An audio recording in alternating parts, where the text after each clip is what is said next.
Welcome to the Bulldog broadcast on the Field of 68 Media Network. I'm your host, Dan Dickau.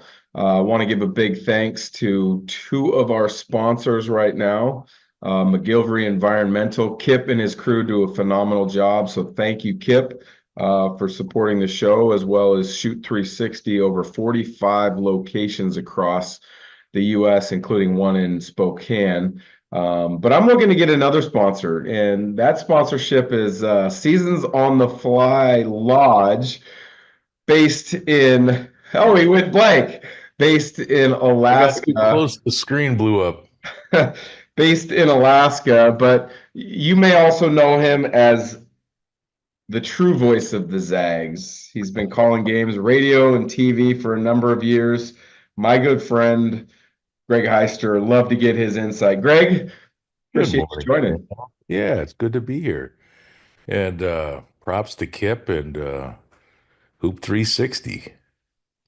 You've still got the name wrong. Hoop 360, shoot 360. I could have called it fly fly on the season lodge, but I get it right. Oh no, shoot 360. You're good. You're good. All right. Uh, yeah, so let's just jump right into it. You and I obviously have been calling games for a number of years, and we've seen a lot of different teams, some that have come to, fruition as far as their expectations early. Some, like last year, have just kind of had to kind of plod along the way until, they maximize it at the end of the year. What are you seeing with this team now that we're, 15 games in? Well, hindsight is always 2020, right? And so, Gonzaga has four losses. It would be really nice if they only had two. And you look back to the Kentucky game, the UCLA game, even that West Virginia game. I think that those are games that were, on the apron. They could have very well won those games and just didn't get it done. And, it's a veteran team. So I think that, there's this expectation that because they've all played so many games and other than Anton Watson, it was basically the same team coming back. So I think everybody had these crazy expectations that they'd roll out there and win all these games. And it just didn't happen. And so I think we're in another one of those seasons where it's going to be a process and we're going to watch them progress. The problem now, Dano, I think that you really have to be close to it and you really have to know the game like you do, or be on, Gonzaga's coaching staff to really understand the progress now because they are in the West Coast Conference. And so, the quality of competition has taken a step down. With all that said, what I've seen the last two or three games from this team, man, I don't want to say expectations but my beliefs in this team have ramped back up. I just think that it's all there. And, you've been on a lot of teams in your life. Sometimes it's just strange. You need something to kind of pull it all out, pull it all out of them. And maybe adversity is what pulls it out of this team. We saw last year. Yeah. I mean, it was what, mid-January, late January, when with all the national pundits were talking about the end of the run for Gonzaga. And then they beat Kentucky, and the rest is history. So I don't think this team is anywhere near that condition. Obviously, they're going to be a 2 or 3 seed, I think, in the NCAA tournament, and um, they're they're going to be just fine. Yeah, I mean, when you talk about kind of evolution and growth of a team over a season, we've seen it in short bits already this year, just in the way that they've played and the way guys have made progress and jumps. And not all of those jumps show up in the stat sheet. I mean, I look at a guy like Emmanuel Innocenti, and yes, I get it. He's the ninth man on the roster right now. But they're finding ways, and this goes against Coach Few's normal, Yeah. traditional, rotation. They're finding ways to get him minutes. Early on, it was just, hey, here's a big time defensive possession. Then it's become, hey, they get him in a little earlier in the second half. Now they got him in against LMU in the first half, and I think when you're seeing a guy like that starting to earn the trust of Coach Few, as well as a Dusty Stromer playing much better, like he did against what was it, Portland with the season high, being aggressive. I think there's a lot of things behind the scenes that aren't necessarily showing up in the stat sheet yet or showing up in games that's given this group of coaches a lot of, you know, thoughts that this is moving positively in a big time uh great direction. Do you see stuff similar to that? Oh, yeah, no, absolutely. And we have talked in our broadcast from day one of the season starting that Emmanuel Inocente was this, defensive guy. They're going to bring him in for, well, he had a big three against Yeah. UCLA, hit a three the other night. The guy's got a shot. I think he's got some offensive prowess that hasn't been put on display yet. So you're right. It's just about getting him minutes and experience and time so that as the season does grow older in the tooth, he is ready for the NCAA tournament and ready to contribute in those ways. And, Dan, you and I talked about it in our broadcast the other day uh, at Loyola Marymount, and I even brought it up with Coach Few in the Coach Few show afterwards. I think it was you that pointed out that Gonzaga was like the fourth best team when it comes to offensive efficiency in Ken Palm. And yet, I don't think Ben Gregg has been the normal Ben Gregg in the last few weeks. Yeah. Huff is the same. Dusty had a nice game, but he's been up and down. So when you look at this team, because you know the potential of all those guys, when you look at this team and you see where they already are from an efficiency standpoint, and there's all this top end growth, right, that can Yeah. happen.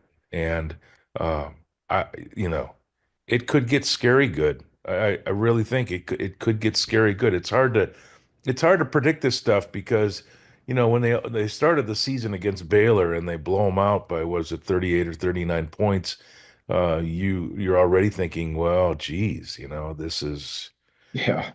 you know I've also been one of those guys. You see it also in the National Football League. The best teams in September, October, and November are rarely the best teams in January.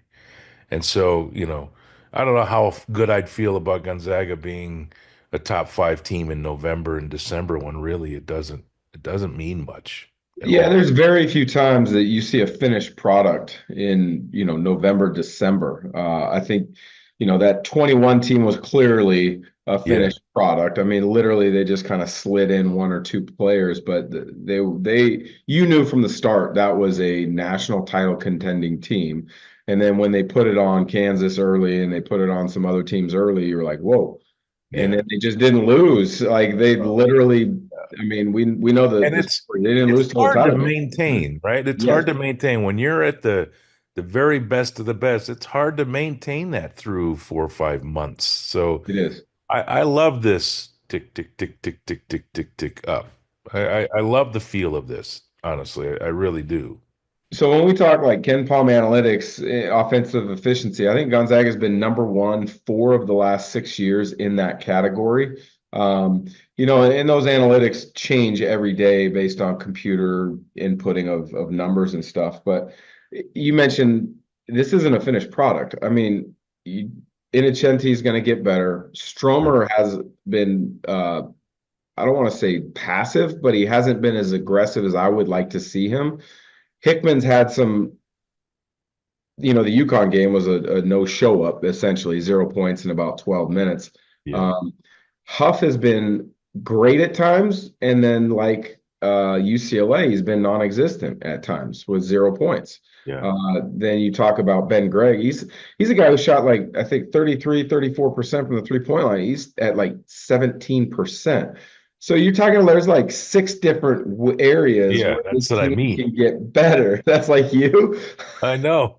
No, it's when you look at it that way, Dano, and we started our broadcast the other night talking about Gonzaga. I think it was two broadcasts ago. Gonzaga wasn't shooting the three well, and then I think it was against Portland that they come out and lit it up. And so, you start to see these little whispers and cracks and stuff that you can see the light coming through. And when Ben does start finding the range and Brandon does start, getting it back to a 65% field goal percentage, Dusty starts lining out some of those threes, and Nolan finds his groove again. This thing gets, 8 or 9 guys deep that can score the basketball, and it's going to give, I think, the coaches so many options. And I don't know. The other guy we need to talk about is Michael Ajayi. I mean, we've he scored 19 points a game last year for Pepperdine. Came to Gonzaga, and he wasn't going to score 19 points for GU. But it's just taken him a little time, I think, to find his groove, his confidence, all of those things, and we're seeing it the last few games. I think that he can bring a physicality to this team that it desperately needs. And those 15 rebounds against Portland, and then his offensive output against Loyola Marymount, and that LMU team was it's one of the biggest Yeah. teams in the country, regardless of what you think about their record and all. He still had to maneuver against bigger bodies in there. And Dan, I don't, I think it was on display. I hope it was on display for those watching on television. When he is engaged physically, the team feels different. Like it Yeah. feels different. No, there was an aggressiveness on the defensive end of the floor. When he was involved in switches or when he was going to the glass, he's a guy I missed when I talked about areas of improvement. Because yeah, he was spectacular last year, and he's in a different role. Yeah. He was in a little bit of a tough stretch, a 5 game little run where he was 3 of 21 from the field, but which Coach Gentry told me is they weren't worried because he's such a good team guy and he's a worker and it was only a matter of time before he breaks out. And you saw that with the 15 rebounds against Portland. He couldn't make a shot from even No. 2 feet that day, but he kept at it. Like you could tell he was frustrated, but you could tell it didn't bother him. And then he comes out that next night at LMU and looked great. And the thing defensively, and Gonzaga's teams have always been offensive centric, but they've gotten better over the years defensively. And I think he is one of the most versatile defenders I've seen in this program. He reminds me a little bit of Brandon Clark defensively because he's a 3 or a 4, but he can guard 2, 3, 4 easily. In a pinch, you can switch him onto a point guard, and if it's as long as it's not like a 7-1 center, which you're not going to see a lot of in the West Coast Conference that can score, you can switch to him on the 5. So it provides a lot of versatility on the defensive end of the floor. Yeah, and Dan also too. I mean, think about it. I mean, one of the cornerstones of this program, even back in your day, was rebounding. Yeah. And this guy's relentless. Lately, he's been relentless in his pursuit of the ball. And this program also, over the last years, I don't know, decade or whatever, it's had really good rebounding guards, right? And so when he's out there on the floor, Nemhard may not be big enough to be a great rebounder. Nolan may not be big enough to be a great rebounder. I think Dusty could be a really good rebounder, but he kind of fills in that gap, right? Yep. Where this team gets really big and formidable physically when he is on the floor and he is at his best. And I just think it's taken a little bit of time. Michael's a guy that played junior college, went to Pepperdine. Really, other than Gonzaga, how many big games did he play in at Pepperdine? Right? That and how much high level coaching. I mean, Yeah, Lorenzo Romar's a really good coach, but his philosophy and the style that they play is so different than Gonzaga. And yeah, so you're asking him essentially to fill Anton Watson's role, who it took him 5 years. yeah, Now, he was a good player early in his career, but it took him 5 years to become truly masterful at everything that needed to be yeah, done to be great in that role. yeah. And I just think that Michael's taken a little time to get comfortable on this stage. It's a different stage when you're playing for Gonzaga, and the expectations are different. The eyes of the world are on you, and I would imagine that that's a difficult transition for most. And so, I really think that kid is just going to keep getting better and better and better the closer we get to March. And we are seeing glimpses from Dusty too that says that mentally might be turning a corner. You know, the physical skills are there. Like that's Yeah. obvious. Go to practice. And he pursues the basketball much bigger than his size. And and when the light bulb goes on for him, and he truly, looks to score and get it going. Yeah, I mean, it could be fun. It's going to be fun. Yeah, it will be fun.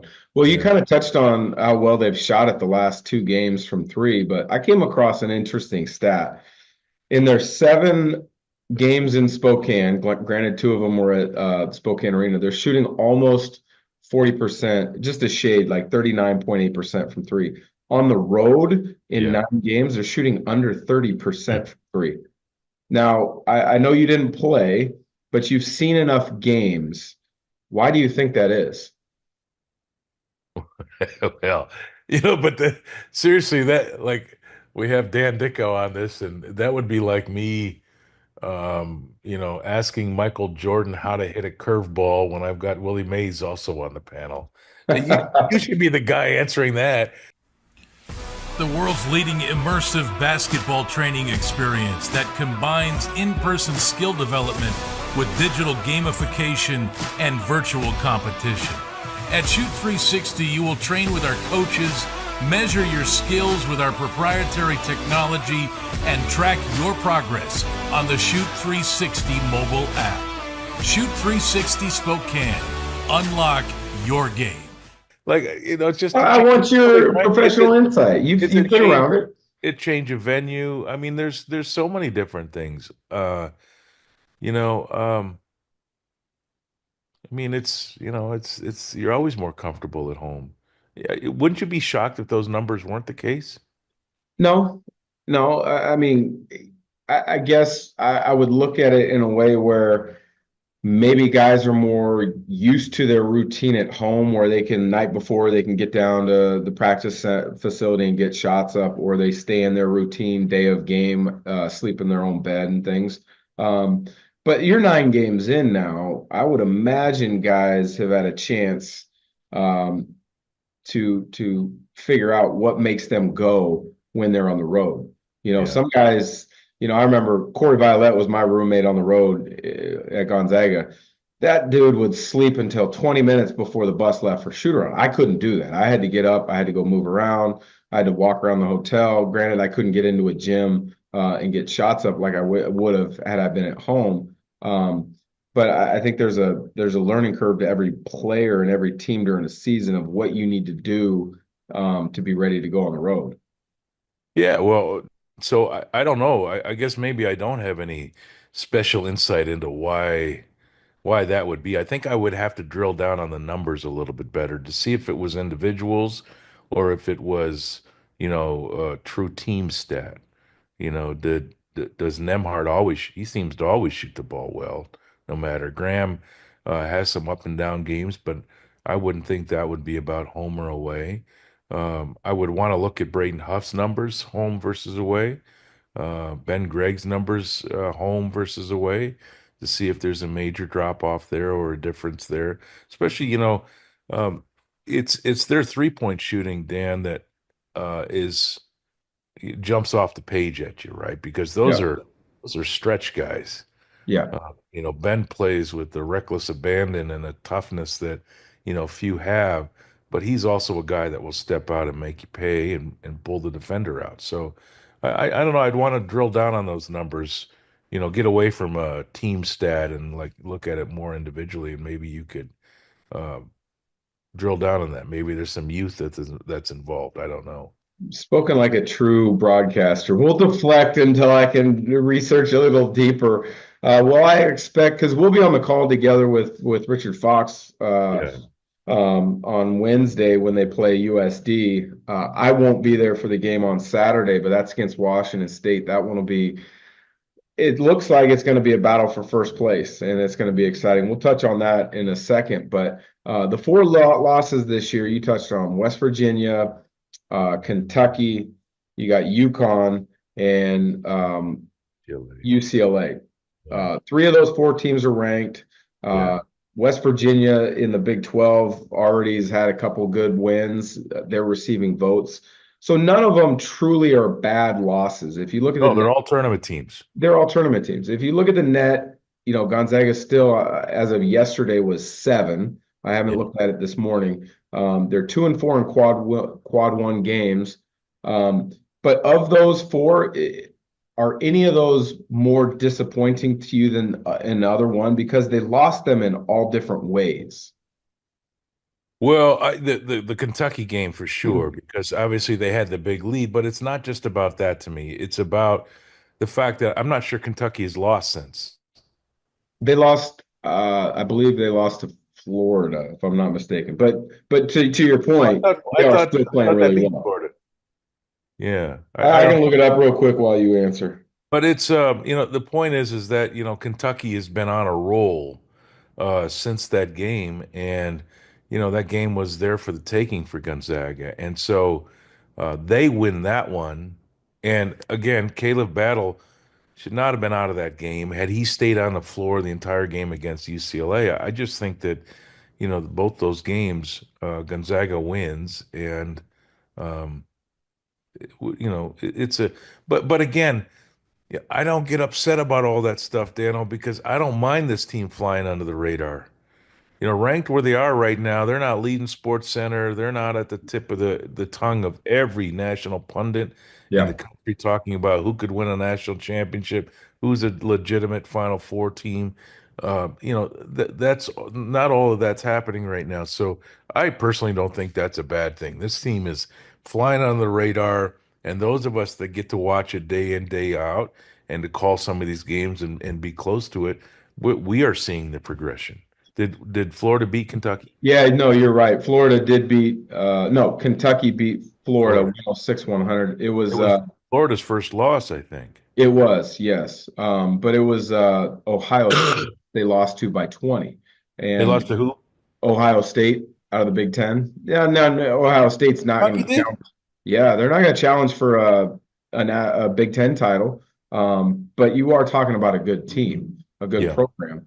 I think to me the one that's most disappointing, and it's probably 1A, 1B, would have been the West Virginia game. Because there's that perception of you go to a tournament and you win it versus you get shuffled into the losers bracket. Yeah, granted they beat Indiana, who has been good or should be good. They've kind of faltered a bit lately. And then you play Davidson as opposed to kind of going through that winners bracket and challenging for a title. But just the uniqueness of the ending of that game with the substitution patterns and a timeout being called, not being able to get Nemhart back on the floor, and then a turnover, breaking pressure, a couple things like that. That was a game to me where, like, man, they just didn't look as organized as they should have and usually do, with 2 point guards being experienced in Nemhart and Hickman on the floor. Totally. But Dan, I agree with that, and West Virginia is a team that you should beat. But with that said, that's a really old, veteran West Virginia team that's got dudes. Yeah. So I mean, honestly, that is a team that could get in the NCAA tournament and get to the Elite Eight. Yeah, and they've got scores. I mean, Tucker DeVries, he's missed a few games with injury, but I mean, he and I think it's Javon Smalls. That's a heck of a tandem, and you've got to have bucket getters to make a deep run in the NCAA tournament, and that's what Gonzaga must have been thinking when they went and got Khalif Battle in the portal. Because yeah, he's had a couple clunker of games. He got ejected wrongfully in the UCLA game. But you and I saw it at LMU the other day. 27 points, which is a season high. But I went back and looked at the numbers, and I watched part of the game just so I could kind of figure out where you mispronounced words and were wrong, just so I can keep it in my memory bank. But he was 10 of 12 from the field, and he missed a layup that he got fouled on. Yeah. It was early in the first half. He went for a reverse layup, inside hand. He should have got called. The foul should have been called. He should have been at the line for 2. I mean, you're seeing a guy who, push comes to shove, he could, excuse me, have like that 6-minute stretch that just obliterates a negative spot and puts them on the right path to get a victory in the NCAA tournament. Yeah, ends the game. Yeah. Just closer, just an absolute closer. But like the thing I love about Caliph, how many times over all these years have we said, "Well, that guy, that's a quiet 20." Yeah. Uh, there's nothing quiet about this guy. That's what I love about Caliph. Like when he drops 20, man, it is a noisy, chaotic, crazy 20. And it comes in bunches, Dan. Like it comes in bunches. When he dunks the ball or hits a big three, I don't have this in front of me and I don't have the ability to go back, but I'll bet you money 95% of the time the next time down the floor he's taking the shot.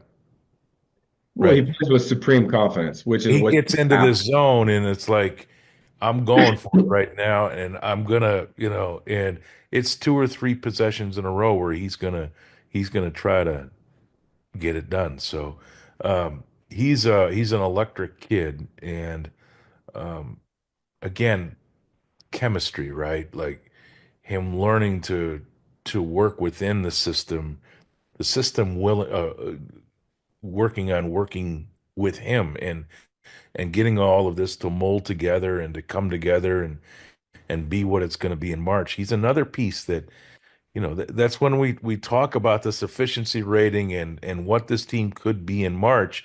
He's another big piece of that puzzle because yeah, he dropped 27, but Caleb should be the best defender on the team. When you look at him fly around offensively and what he is so gifted athletically, that he ought to be a guy that just wreaks havoc on the defensive end, Yeah. that creates runouts and all of that stuff. So I think they're working on that, and I just think that this is a puzzle that is not even close to being put all together yet. So you and I and Fox a number of times this year kind of talked about, Gonzaga clearly has Final Four aspirations. I think this is a team that can get there. Yeah. But there's a lot of teams across the country this year that can say the same. I think with the NIL and the transfer portal, guys getting an extra year of eligibility, guys staying in college longer if they're not a bona fide NBA player because of the NIL. You look down the list, the top 10, Tennessee, Auburn, Iowa State, Duke, Alabama, Kentucky, Marquette, Florida, UConn, Texas A&M. Uh, do you have, give me maybe 5 or 6 teams that you really like to make it to the Final Four? Oh my gosh, Dano, like that's the like I think Auburn is in a class by themselves. So I'll put that on. I think Rick Barnes is primed, to really make a run. He's due for a national championship. I think Rick Barnes, I might be wrong with this, but I think I'm right. Coach Few was the coach for the longest time that was like, oh, the best coach to ever make it to a Final Four, right? When they made it in 2017. I think Yeah. Rick Barnes probably has that label now, if I'm not mistaken. Because I don't remember Texas ever making it to a Final Four, No, and he didn't make one at Clemson. no, but he's a So great coach. terrific coach. He and Coach Few are very close. I Yeah. know, defensively, Gonzaga would like to try to model some of the things that Tennessee does. They've played them in closed door scrimmages. They've played them in years past. I remember that one game. You and I watched it. I want to say in Tri-Cities before we had a broadcast, the Washington State game for the Pac-12 networks before it went defunct. Where physically Tennessee was unbelievable. And Yeah, they yeah, took it to a really good yeah. Gonzaga team. Yeah, and he had Dalton Connect last year too. I mean, he's had players, but back to the fun. I really like Kentucky, Dan. Really? Uh, I think is it Berea, the shooter? Yeah, Kobe Bryant. Yeah, I think that this team can really shoot the ball. I think that they're old. I think that they're big and long. They've got guards. I really like Kentucky. As painful as that is to say. Um, but that's the beauty of this year. I just think with and it's the whole NIL, like this is fascinating to me Because I think when, NIL was on the horizon, it was finally here. I think that, my best thinking told me that college basketball was going to become like football, right? Like there's going to be four great programs and nobody else could compete because that's where all the money was. And I think just the opposite is happening both in football and in basketball. You have programs now that are willing to go out, now that it's legal, to go out and find money and pay players and to build programs. I mean, look at what's happened at Indiana. They really haven't been relevant in 20 years. I mean, really relevant. And now all of a sudden they've got cash and they've gone out and spent it. Now maybe that team isn't performing as well as it should be yet, but the point is they've been willing to go out and spend money. So I really think it's having a leveling uh, kind of effect on all of this, where we may be into a situation now where there's 15 or 18 teams every year that can truly compete for an Elite Eight or better berth. So I would love that, and I would think that would be great for college basketball. If every year maybe you have two clear-cut yeah, great teams, and then about 13, 14, 15 that have a really legit shot to make a deep run, that would be awesome to see. Um, on that NIL side, I don't know if you saw this, and I didn't read all the full details because it's not finalized, but with the congressional kind of mandates isn't the right word, but how the Congress is getting involved in allowing players to be paid by the schools. I don't know if you saw this, but college basketball is becoming sports is just becoming more professionalized. VCU, it looks like they're going to pay, and they have no football team. So this is going to be similar to Gonzaga. And I don't know if I'm putting the cart before the horse or what, but VCU basketball players looked like they're going to be paid $380,000 a year. But guess where much of that money is coming from? Each student at VCU will be charged as part of their tuition a $1,400 athletics fee. So you're essentially asking students. I didn't read this. It was a headline, and I didn't Really? have time because my flight was taken off, so I didn't read the full article. I just saw the headline. But if I'm understanding this correctly, and I might be wrong, but I did Yeah. see the $384,000 to VCU, and I did see the $1,400 athletics fee for students. You are now asking the students at your school to pay their fellow students. I find that as just a little bit wrong. Granted, if I were a player at the time, I would love it, but I would imagine there would be some disconnect at many schools if that were the case. Yeah, I'm reading it right now. There's a report on the internet that VCU will play their basketball player an average of 300. Um, well, I'll be honest with you. I wouldn't let my kid go to that school. Yeah, that I thought that just struck me as I, I wrong. wouldn't let like no, no, no, no. No, no, no, no, no, no, no. How do we get there? How, Yeah, how is it? Is it everybody? Like everybody under scholarship's going to get $384,000 plus their NIL that they can go out and raise? Or so you would have the ability to add other NIL to it, but the fact is, I wouldn't imagine. I mean, I don't think VCU would run their basketball program like a communist state where everybody gets the exact same. I would imagine there would be tiers written in where Dano, there's no way that's 15th player on scholarship, which is what it's going to, I believe, next year, the year after, it'll be 13 to 15 scholarships would get less listen. than the Let's take top player. Gonzaga as an. How many undergraduates are there at Gonzaga? I mean, 7,000 or something? I think it's close to six. And then 6,000. grad school's a little more, and then law school's 600, I believe. So there's 700 kids that go to a game. Yeah.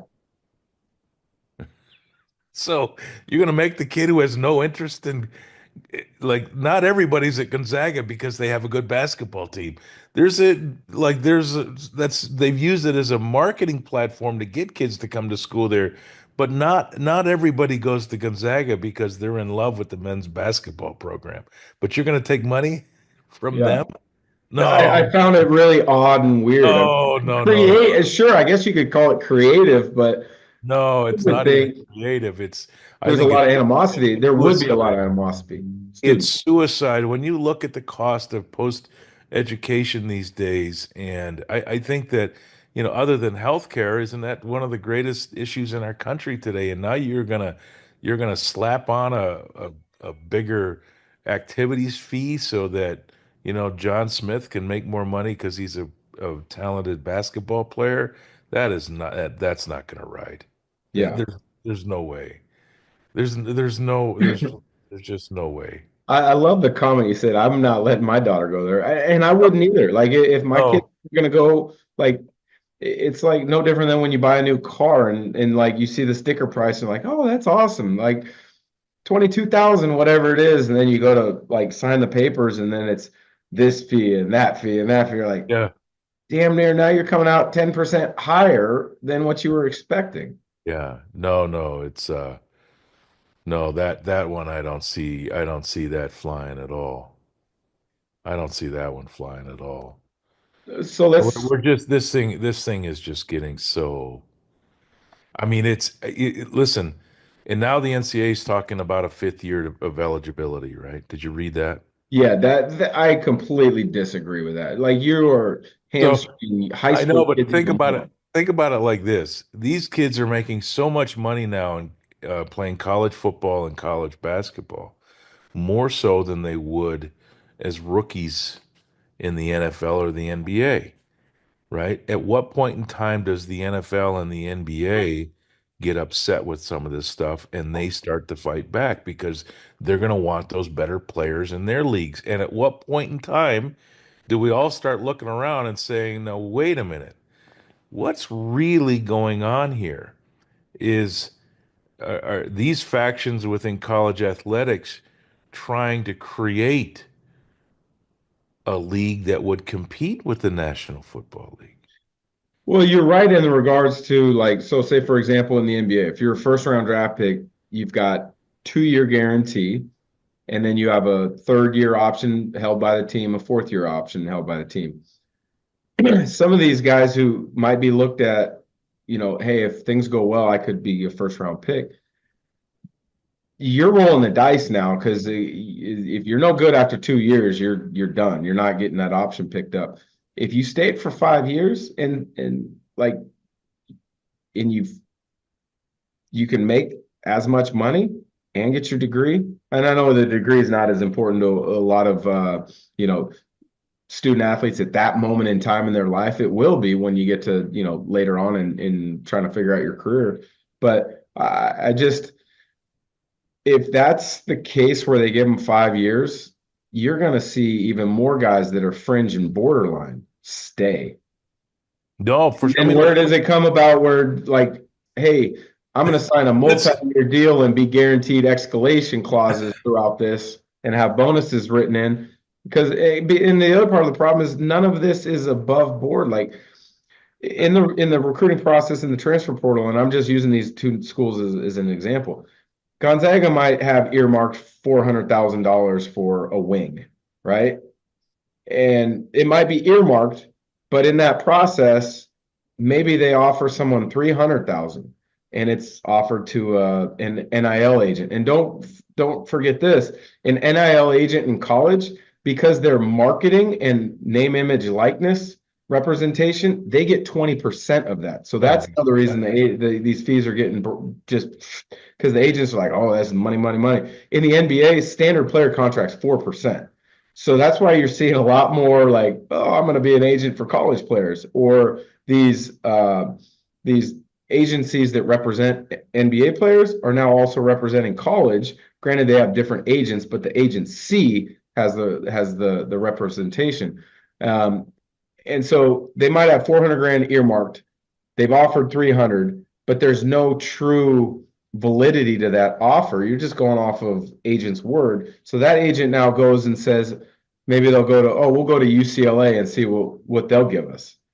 But there's no truthness to any of that because there's also no salary cap. Because within the professional sports where there's salary caps, you can look at and say, well, there's no way they can offer that because they're already over the cap level. They'd be hitting apron one or apron two.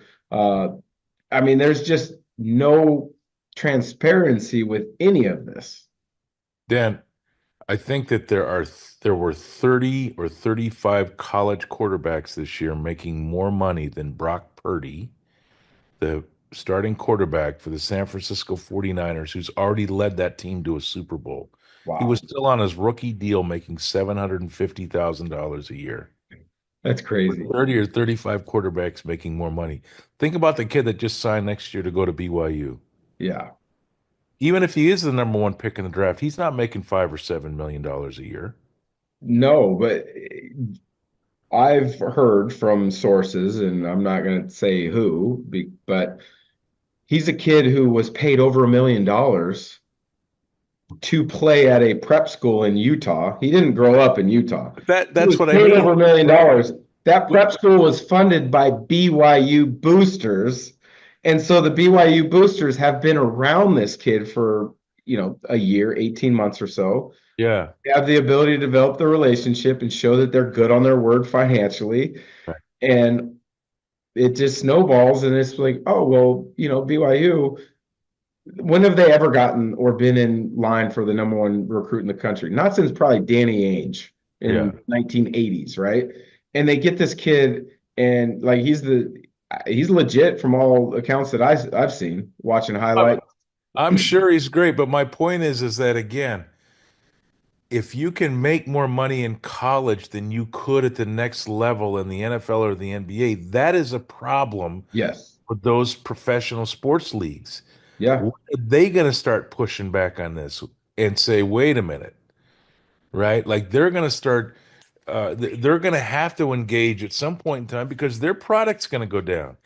And It might be something where because right now you currently have to go to college for 1 year. yeah, Because yes. they didn't like some of the guys who weren't ready.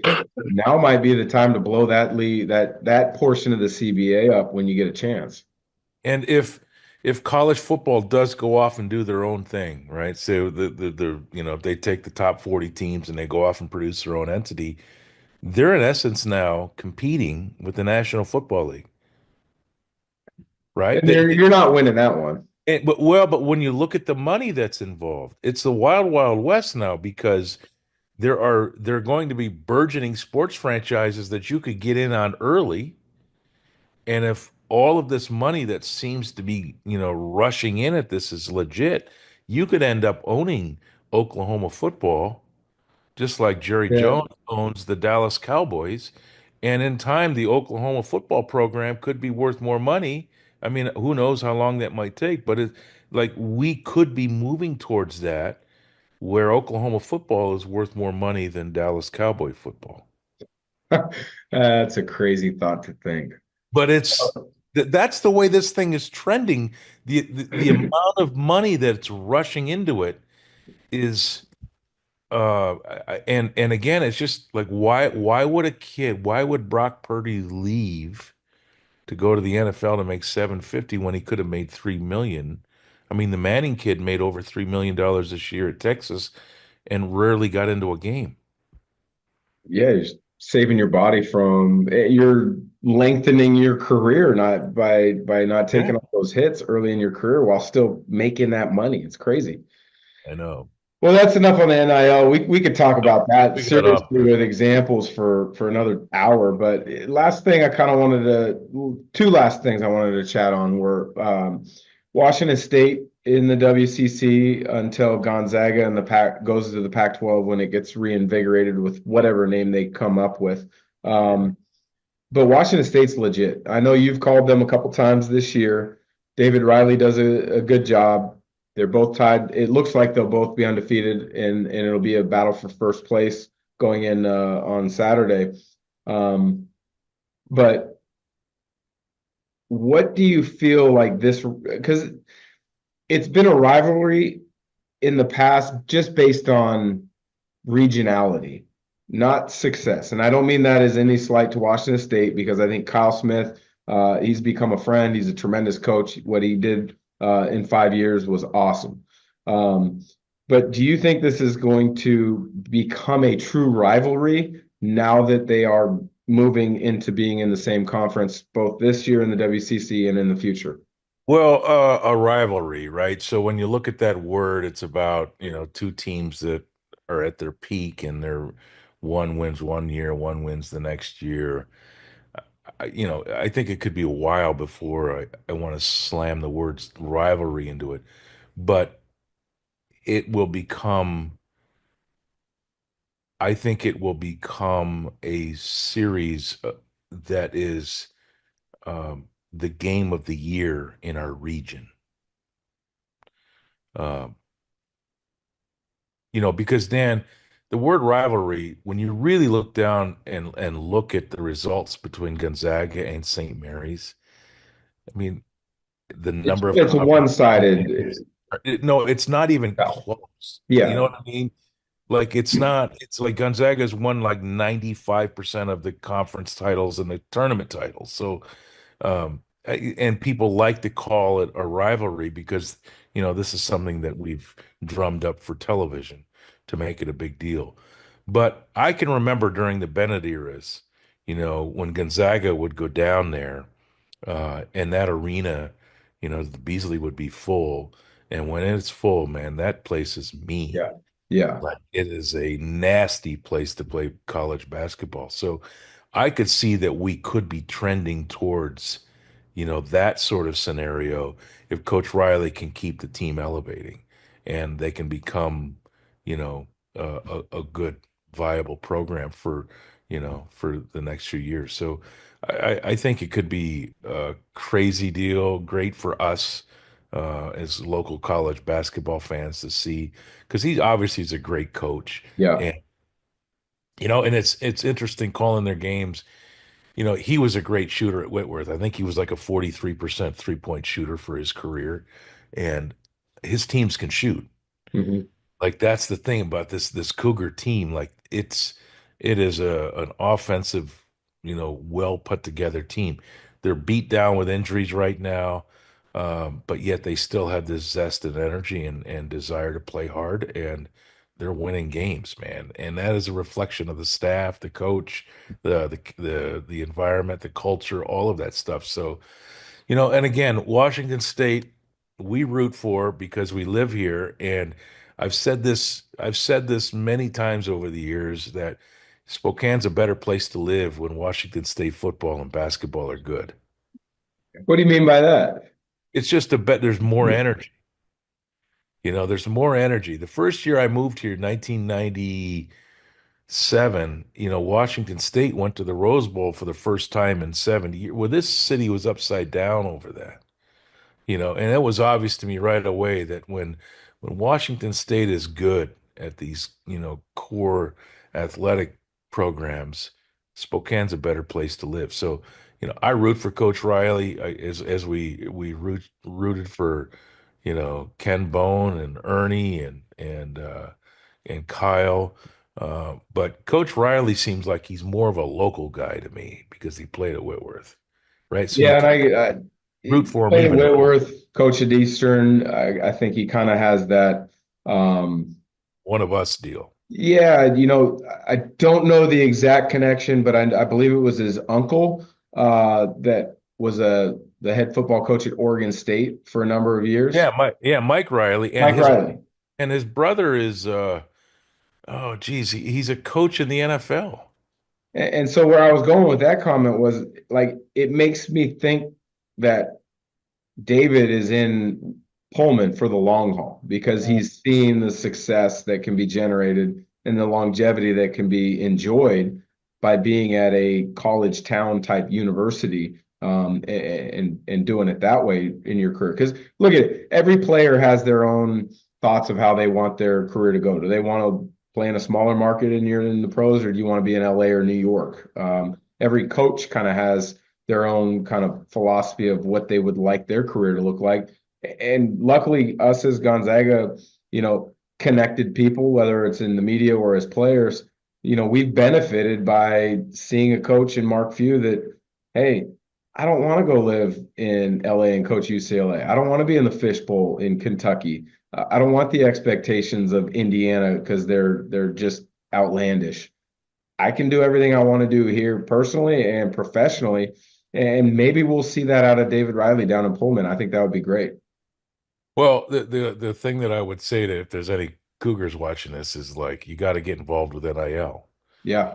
I mean, at the end of the Football day, program got hurt by it. yeah, at the end of the day, if you want Coach Riley to be successful, man, there's got to be a revenue stream that's pouring in there to help him uh, obtain that because we know that at Gonzaga. If Gonzaga wants to remain in a top 10 situation, I mean, it's going to take money, Dan. I mean, Yeah. that's just kind of where we're at. Like the players are going to come to money now. The players are going to be attracted to, and I don't blame them. It is what it is, and there's no going backwards. There's Yeah. no going backwards, and we're not going back to the days where it's all about facilities. It's all about the type of offense. It's all about the head coach and will I play in the NBA and my major. It's like those In things have my major, I don't think that matters to any college well, but athlete anymore. to some of them, I think about a tailback like a guy like Robert Smith, who played at Ohio State, played in the NFL for the Minnesota Vikings, and he wanted to be a doctor, and he retired from football after 6 or 7 seasons, led the league in rushing, and he wanted to do other things with his life. So I do think that there's still guys out there that think about it, but um, it's going to get less and less, less and less. None of that's, I mean, think about it, Dano. Coach Hugh just won a gold medal. He's the winningest active coach percentage wise in the history of the game. 83% of his games he wins. He's got 11 guys right now that are in the NBA. He's got the best facilities on the West Coast, and none of it matters. I don't want to say none of it matters. It matters a whole lot less than it did 24 months ago. Yeah. Well, let's Months ago. stay on that theme of 11 players in the NBA. Leading into my last question, Domantas Sabonis gets his jersey up in the rafters this upcoming Saturday in the game against Santa Clara. We'll be calling it. Hopefully, we get a chance to have him come on our broadcast for a segment. Sometimes, if it works, they do that. So we'll find that one out. You'll, I'm sure, have a couple hard-hitting questions, but give me your maybe favorite memory or something that sparks joy in remembering Domantas in a Gonzaga uniform. Oh, just the energy that he played with, right? Like, those are my favorite players, Dan. Like, the guys that beat their chest, the guys that play all out. I mean, isn't that what we love Ben Gregg for? It's just, guys that are willing to put their body on the line. And it's Domantas loved Gonzaga. It was obvious that when he got here that it's the only place he really wanted to go, and um, that's what I'll remember about him is just the raw emotion. You played with Roni Turioff. I mean, that's Yeah. what endeared him to the fan base was not his skill. It was that ability to show joy on the floor. And I think when I think of Domantas Sabonis, that's what I think about is that a guy that, was put on this planet to do something and he found his love and he emits that love all the time by the way he played. So it rarely with these guys is it Jalen Suggs. You can say yeah, it's the half court shot against UCLA, but rarely with any of these players.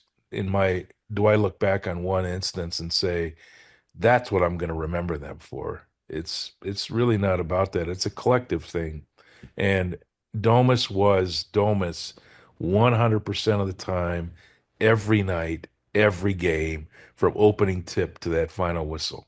Like there was never any doubt of effort in that guy, and just a pure joy and love of the game. It's funny because it's going to lead to a lot of fans asking who's next for their number to go up there. And quite frankly, there's a number of directions you can take. And I don't know what Coach Few and the athletic department have in regards to what the thresholds are. Like, what accolades did you have to earn in college? Did you have to play in the NBA for X amount of years?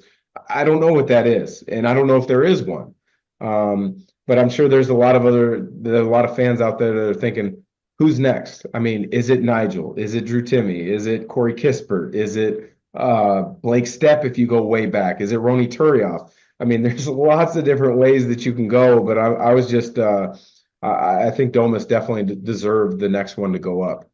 Yeah, I think so too, and that's that's the beauty of the time that we're living is that um, there are so many options, Dan. Uh, for me, I don't think the wall's complete without Blake Stepp being up there. I don't think the wall's complete without Roni Turioff being up there. Um, and so, and I can argue that Corey Kispert had the largest impact ever on this program. Went to a Final Four. If not for COVID, that was the best team that I think the Gonzaga had. He may have been at back-to-back Final Fours. And so there's just so many players. I mean, uh, I think Matt Bolden, wasn't he a two-time West Coast Conference Player of the Year? He might have been, yeah. Right. And so, I mean, when, and I know they do have a criteria. I think there's like five different things you got to have, and you got to have at least two of them or something like that. And so it may eliminate a few of those guys. I don't know, because you can't put everybody up there, obviously.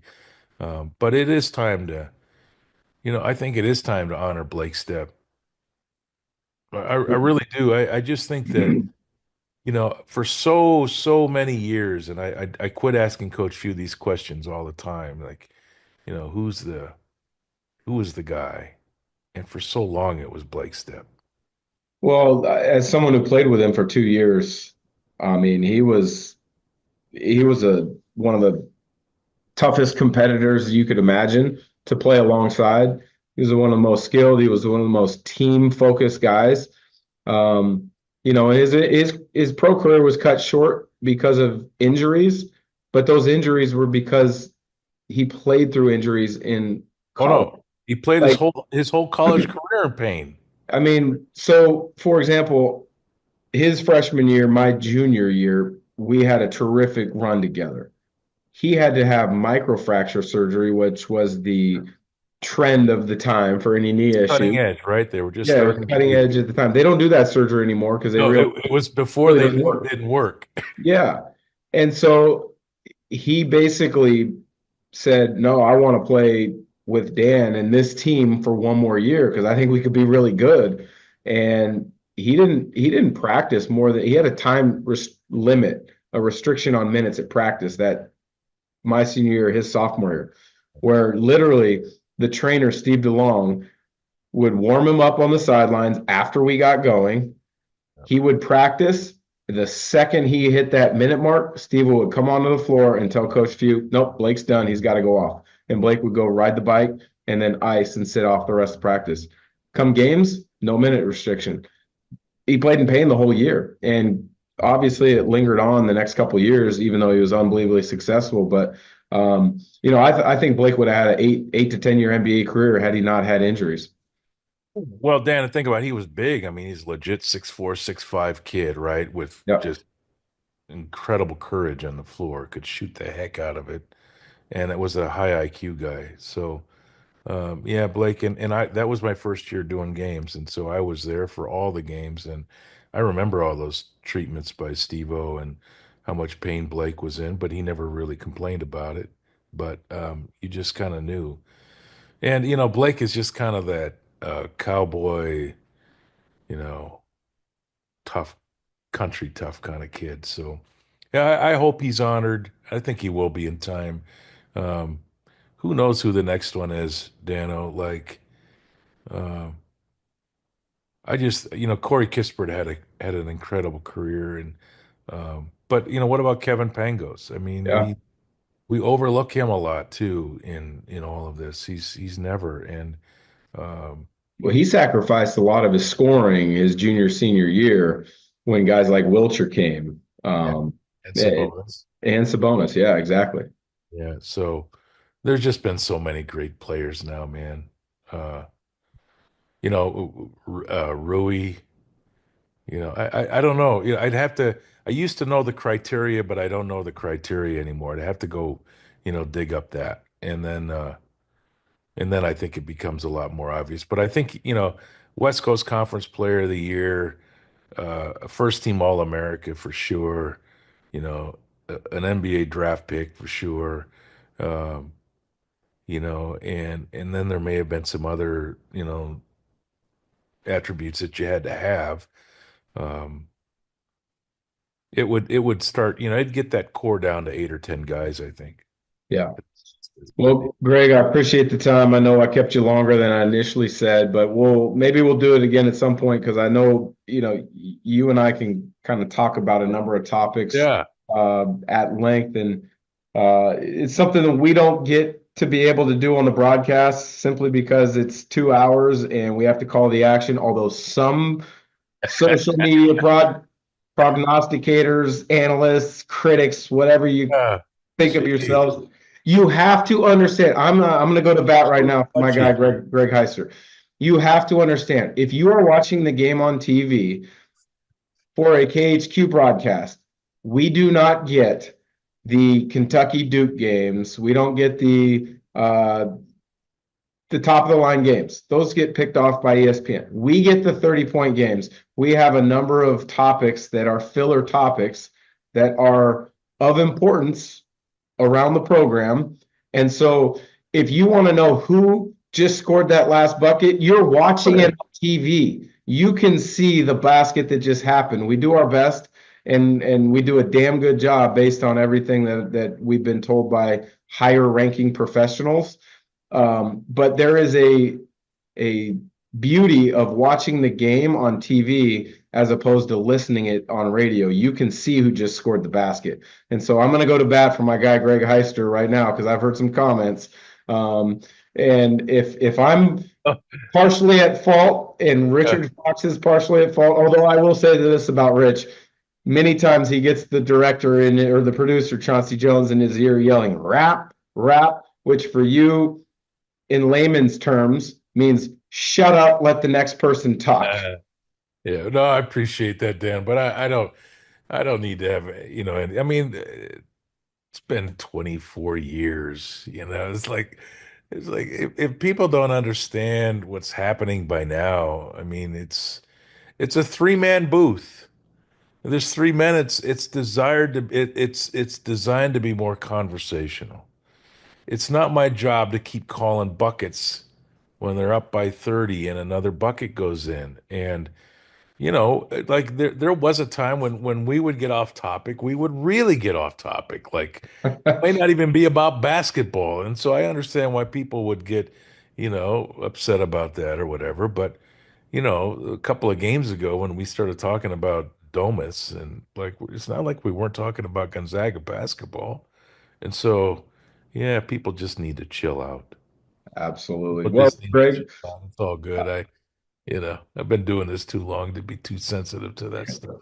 well, I appreciate you joining. I know I see that backdrop, seasons on the fly. Give us a quick pitch before we log off and get this video produced.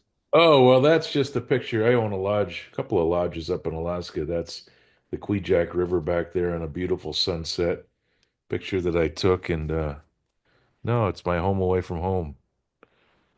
Awesome. Well, at some point I'll be invited up there and I'll join you and I'll catch a big fish. But Oh my God. thanks again for joining.